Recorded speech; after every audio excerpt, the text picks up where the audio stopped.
ভাৰতীয় খাদ্য নিগমৰ অসমৰ বিভিন্ন গুদামত থকা চাউল যে চুৰি হয় এই অভিযোগ পুৰণি, কিন্তু এই অভিযোগক পুনৰবাৰ সত্যতা প্ৰমাণ কৰি নৰ্থ লখিমপুৰ FCI ডিভিজনেল কাৰ্যালয়ৰ অন্তৰ্গত ধেমাজিৰ যিটো গোদাম, সেই গোদামৰ পৰা 26,800 বেগ চাউল চুৰি হোৱা বা তাৰ বিষয়াসকলে বিক্ৰী কৰা ভয়ংকৰ অভিযোগ উত্থাপন হৈছে। যি সময়ত অসম চৰকাৰ, অসমৰ মুখ্যমন্ত্ৰী বা ভাৰতৰ প্ৰধানমন্ত্ৰী নৰেন্দ্ৰ মোদী ডাঙৰীয়াই দুৰ্নীতিমুক্ত অসম বা ভাৰত গঢ়াৰ সপোন দেখুৱাইছে, যি সময়ত দুৰ্নীতি কৰা মানুহক বাঘৰ দৰে জঁপিয়াই পৰিম বুলি কৈছে, সেই সময়ত আচলতে এই দুখীয়া মানুহৰ মুখৰ ভাত FCI চাউল, বিনামূলীয়া চাউল যোগান ধৰা, সংৰক্ষণ কৰি ৰখা যি FCI গোদাম, সেই গোদামৰ পৰা সমবায় সমিতিৰ এজেণ্টবিলাকলৈ চাউল যোগান ধৰা হয় আৰু সেই চাউল গাঁৱৰ প্ৰতিগৰাকী দৰিদ্ৰ সীমাৰেখা তলৰ ব্যক্তিক বিতৰণ কৰা হয়। সেই চাউল এটা গোদামৰ পৰাই 26,800 বস্তা চুৰি হোৱা ঘটনাই সকলো অসমবাসী ৰাইজক উদ্বিগ্ন কৰি তুলিছে, চকু কপালত তুলিছে। এতিয়া আপোনালোকে চাওক যে এই ঘটনা পোহৰলৈ আহিছে যোৱা নৱেম্বৰ মাহৰ শেষৰ ফালে, অৰ্থাৎ নৱেম্বৰ মাহৰ 30 তাৰিখৰ এটা প্ৰতিবেদনত এই কথা পোহৰলৈ আহিছে। ঘটনাটো কেনেকৈ সংঘটিত হবলৈ পালে? FCIৰ এটা নিয়ম আছে যে FCIৰ অধীনত যিমানবিলাক গোদাম আছে তেওঁলোকৰ তাত ফিজিকেল ভেৰিফিকেশ্যন হয় কোৱাৰ্টাৰলি, অৰ্থাৎ 3 মাহৰ মূৰে মূৰে ফিজিকেল ভেৰিফিকেশ্যন হয়। এতিয়া আপোনালোকে চাওক যে এই ফিজিকেল ভেৰিফিকেশ্যনৰ টিম গৈছিল অক্টোবৰ মাহৰ প্ৰথম ভাগত আৰু গৈয়ে তেওঁলোকে সেই গোদামটোত ধেমাজিৰ যিটো FCI গোদাম, সেই গোদামটোত জাম পেক থকা বুলি তেওঁলোকে ৰিপৰ্ট কৰিছিল, মেইল কৰিছিল লখিমপুৰৰ ডিভিজনেল মেনেজাৰৰ কাৰ্যালয়লৈ আৰু গুৱাহাটীলৈ।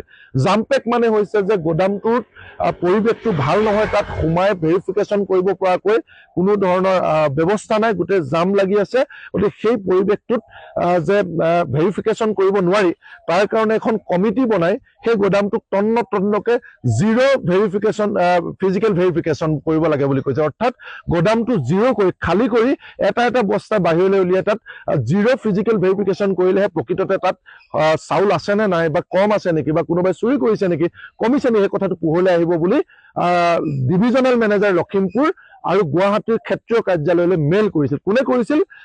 সেই যিটো ফিজিকেল ভেৰিফিকেশ্যন টিম গৈছিল। কিন্তু সেই গোটেই কথাটোক আচলতে তল পেলাই সেই ভেৰিফিকেশ্যন টিমটোক সাংঘাতিক ধৰণে হেঁচা প্ৰয়োগ কৰিছিল যে সকলো ঠিকে আছে বুলি তেওঁলোকে ৰিপৰ্ট দিব লাগে, কমপ্লেইন দিব নালাগে বুলি। কোনে সেই হেঁচা দিছিল? তাৰ যিগৰাকী বিষয়া গোদাম ইনচাৰ্জ ৰাকেশ দাস আৰু যিগৰাকী ধেমাজিৰ যিগৰাকী ডাইৰেক্টৰ ডেপুটি যিগৰাকী ডিভিজনেল মেনেজাৰ, ক্ষমা কৰিব DM বুলি কয়, ডিভিজনেল মেনেজাৰ, সেইগৰাকী যিগৰাকীৰ নাম নিৰঞ্জন লাল জাহাংগীৰ, আৰু তেওঁ মেনেজ হৈ আছে ওপৰত DGM যিগৰাকীৰ নাম হৈছে ফিউজেল নেম। এতিয়া পোহৰলৈ আহিছে তিনিওগৰাকী ব্যক্তিৰ ছত্ৰছায়াত ধেমাজি গুদামৰ পৰা চাউল বিক্ৰী কৰি থকা অৰুণাচল, মণিপুৰ বা মিজোৰাম, এই বাহিৰলৈ ধেমাজিৰ পৰা সংলগ্ন বাহিৰৰ আমাৰ চুবুৰীয়া ৰাজ্যলৈ বিক্ৰী কৰা হয় বুলি কয়। ইতিমধ্যে আমি শুনি আহিছিলো, এতিয়া প্ৰমাণ পোৱা গৈছে।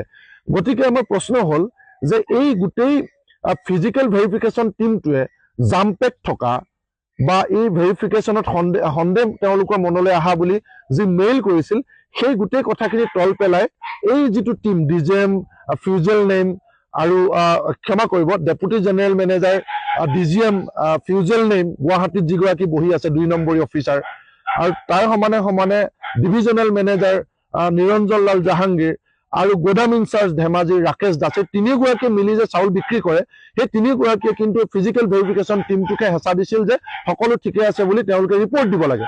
আৰু সেই গোটেই কথাটোৰ হেঁচাত পৰি যিহেতু ফিজিকেল ভেৰিফিকেশ্যন টিমটো তৃতীয় বৰ্গৰ কৰ্মচাৰী, তেওঁলোকে আচলতে প্ৰেছাৰত আহি চাকৰি তাৰণাত তেওঁলোকে চব অ'কে বুলি ৰিপৰ্ট দিছিল।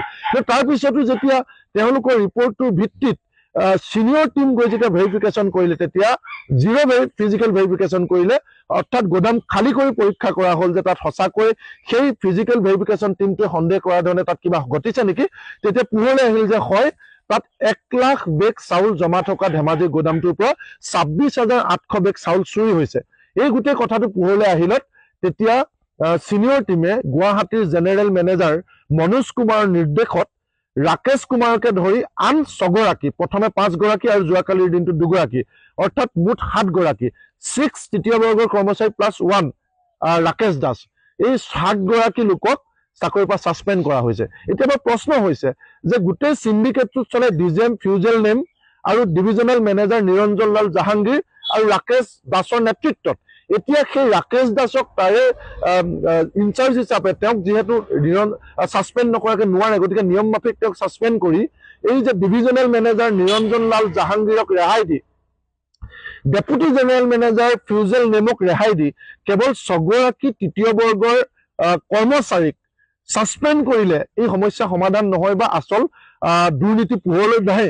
গতিকে আমাৰ প্ৰশ্ন হ'ল যে ঠিক আছে, যদি জড়িত হৈ আছে 6গৰাকীকো তেওঁলোকে তদন্ত কৰি নিলম্বন কৰক, কিন্তু তদন্ত নকৰাকে যি মোৰ হাতত এখন মেইল আছে, যিগৰাকীক ছাছপেণ্ড কৰা হৈছে জ্যোতিপ্ৰসাদ তালুকদাৰ, তেওঁ ইতিমধ্যে ফিজিকেল ভেৰিফিকেশ্যনত অক্টোবৰ মাহৰ প্ৰথম মাহতে 1, 2, 3 তাৰিখতে তেওঁ যিহেতু সন্দেহ প্ৰকাশ কৰিছিল যে জাম্পেক আছে আৰু এই গুদামটোত গোটেই আকাৰটো দেখি বা ভিতৰলৈ সোমাব নোৱাৰা পৰিৱেশটো দেখি চাউল চুৰ হোৱা বুলি সন্দেহ কৰি মেইল কৰিছিল ডিভিজনেল মেনেজাৰ নৰ্থ লখিমপুৰৰ, গুৱাহাটীলৈ এটা কপি পঠাইছিল। সেই সন্দেহ ব্যক্ত কৰা মানুহগৰাকীকে প্ৰতিশোধপৰায়ণভাৱে আচলতে ক্ষেত্ৰীয় FCI গোদামে গুৱাহাটীয়ে মনোজ কুমাৰৰ নেতৃত্বত তেওঁক যিগৰাকীয়ে কমপ্লেইন কৰিছিল, মেইল কৰিছিল যে জাম্পেক আছে, এই ভেৰিফিকেশ্যন কৰিব পৰিৱেশ নাই, সেই ব্যক্তিগৰাকীকো কিন্তু ছাছপেণ্ড কৰা হৈছে। অৰ্থাৎ ডিজেম ফিউজেল নেমৰ নেতৃত্বত ডিভিজনেল মেনেজাৰ নিৰঞ্জন লাল জাহাংগীৰ আৰু গোদাম ইনচাৰ্জ ৰাকেশ দাস, তেওঁলোক তিনিজনৰ নেতৃত্বতে চাউল চুৰি হৈ আছে। 26,800 বস্তা, এবস্তা দুবস্তা নহয়, বহিৰাজ্যলৈ বিক্ৰী কৰাৰ সন্দেহ উঠিছে, অভিযোগ উঠিছে। তেনে ক্ষেত্ৰত 6গৰাকীকৈ তৃতীয় বৰ্গৰ সৰু কৰ্মচাৰী কোনো ধৰণে তদন্ত নকৰাকৈ কেৱল তেওঁলোকক নিজে বাচিবৰ কাৰণে ছাছপেণ্ড কৰি এটা ষ্টাণ্ট দেখুওৱা হৈছে, পাব্লিচিটি ষ্টাণ্ট দেখুওৱা হৈছে নেকি, সেই প্ৰশ্নটো আমাৰ। ঠিক আছে, তদন্ত কৰক, তদন্ত কমিটি বহাই দিয়ক, তদন্তত যদি তাতে তৃতীয় বৰ্গৰ চতুৰ্থ বৰ্গৰ মানুহৰ নেগলিজেঞ্চ হলে তেওঁলোকক ছাছপেণ্ড কৰক, তেওঁলোকক গ্ৰেপ্তাৰ কৰক। কিন্তু য'ত ডিজেম জড়িত হৈ থকাৰ অভিযোগ উঠিছে, য'ত ডিভিজনেল মেনেজাৰ জড়িত হৈ থকাৰ অভিযোগ উঠিছে, য'ত গোদাম ইনচাৰ্জ জড়িত হৈ থকাৰ অভিযোগ উঠিছে, তাত 6গৰাকীকৈ তৃতীয় বৰ্গৰ মানুহক অৰ্থাৎ পুথিখলিখনত তেওঁলোকে জালত পেলাই ৰৌ বোৱালীক বচাই দিয়াৰ FCI এটা অভিসন্ধি নেকি, সেই গোটেই কথাটো আমি প্ৰশ্ন কৰিব বিচাৰিছো। গতিকে গোটেই কথাটো অসম চৰকাৰ, ভাৰত চৰকাৰে ইণ্টাৰফেয়াৰ কৰিব লাগে, FCI চিনিয়ৰ অফিচাৰসকলে ইণ্টাৰফেয়াৰ কৰিব লাগে। কাৰণ দুটা ঘটনা সংঘটিত হৈছে। প্ৰথম কথা, দুখীয়া মানুহৰ মুখৰ ভাত বিক্ৰী কৰা এই কুলাংগাৰ কেইটাক, এই দুৰ্নীতিগ্ৰস্ত বিষয়াকেইটাক কেৱল ছাছপেণ্ড নহয়, তেওঁলোকে গ্ৰেপ্তাৰ কৰি জেলত দিব লাগিব। আৰু দ্বিতীয় কথা, ডাঙৰ ডাঙৰ অনা অসমীয়া অফিচাৰবিলাক বাচি যাবৰ কাৰণে এই সৰু সৰু সাধাৰণ অসমীয়া মানুহখিনিক জ্যোতিপ্ৰসাদ তালুকদাৰৰ দৰে মানুহক বলি পঠা বনোৱা হৈছে নেকি, এই দুইটা অভিযোগ আমি উত্থাপন কৰিছো।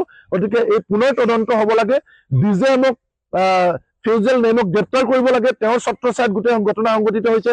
ডিভিজনেল মেনেজাৰ নিৰঞ্জন লাল জাহাংগীৰ গ্ৰেপ্তাৰ কৰিব লাগে, তেওঁলোকক এতিয়ালৈকে কোনো তেওঁলোকৰ বিৰুদ্ধে ব্যৱস্থা গ্ৰহণ কৰা নাই। ৰাকেশ দাসক নিলম্বন নহয়, গ্ৰেপ্তাৰ কৰিব লাগে।